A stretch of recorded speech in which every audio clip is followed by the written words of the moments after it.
होती है मलिक नाम के एक 19 साल के लड़के से, जिसे पूरे 6 साल की सजा सुनाकर फ्रांस की एक बहुत बड़ी और खूंखार जेल में लाया गया। इस जेल की दीवारें बहुत ऊंची और बेहद ठंडी थीं और यहाँ मलिक का न तो कोई दोस्त था और ना ही कोई अपना। मलिक को ठीक से पढ़ना लिखना भी नहीं आता था और उसके चेहरे पर बने पुराने जख्मों के निशान उसकी पूरी मुश्किल जिंदगी की कहानी खुद ही बयान कर देते। जेल वालों ने उसकी अच्छी तरह तलाशी ली, उसके कपड़े उतरवाए और उसके पास छुपे हुए थोड़े से पैसे भी छीन लिए। अब इस बेसहारा लड़के के पास सिवाय एक जोड़ी नए जूतों के और कुछ भी नहीं बचा। जैसे ही मलिक जेल के खुले अहाते में पहुंचा, उसे फौरन समझ आ गया कि यहाँ का माहौल बाहर की दुनिया से बिल्कुल अलग है। इस जेल के अंदर मुख्य रूप से 2 बड़े गुटों का राज चलता, जिनमें से एक तरफ कॉर्सिकन लोगों का गिरोह था, जो गिनती में भले ही कम था मगर सारे गार्ड और जेलर उसकी मुट्ठी में बंद रहते थे। दूसरी तरफ मुस्लिम कैदियों का एक बहुत बड़ा हुजूम रहता, जो गिनती में कहीं ज्यादा होकर भी बिल्कुल बेबस था,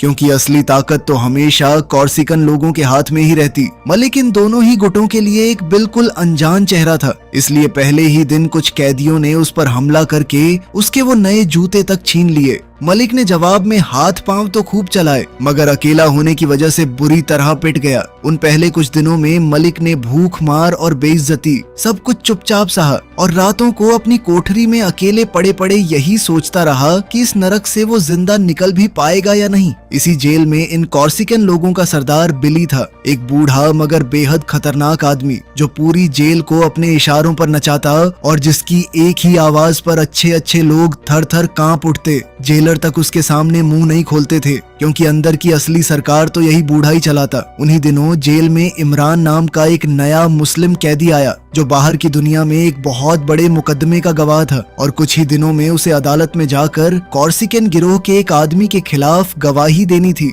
बिली किसी भी हालत में नहीं चाहता था कि ये गवाह जिंदा बचे, मगर असली मुश्किल ये थी कि इमरान मुस्लिम हिस्से में रहता और बिली के अपने आदमी वहां तक आसानी से पहुंच नहीं पाते। बस यहीं पर इस बूढ़े सरदार की नजर उस नए और कमजोर दिखने वाले मलिक पर जा टिकी। बिली ने मलिक को अपने पास बुलाकर उसके सामने एक ऐसी शर्त रखी कि उसे सुनते ही मलिक के पैरों तले से जमीन खिसक गई। उस बूढ़े ने साफ साफ कह दिया कि या तो वो इमरान को मार दे या फिर अपनी मौत के लिए तैयार हो जाए। मलिक बुरी तरह घबरा गया, क्योंकि उसने आज तक किसी का खून नहीं किया था, इसलिए उसने किसी तरह जेल के किसी बड़े अफसर तक अपनी बात पहुंचाने की कोशिश की ताकि इस फंदे से बच सके। मगर कॉर्सिकन लोगों को उसकी इस कोशिश की भनक लग गई और उन्होंने मलिक के सिर पर प्लास्टिक की थैली चढ़ाकर उसका दम घोंटते हुए डराया कि इस जेल में हुक्म सिर्फ उन्हीं का चलता है। डर के मारे मलिक ने एक आखिरी दांव खेला और जान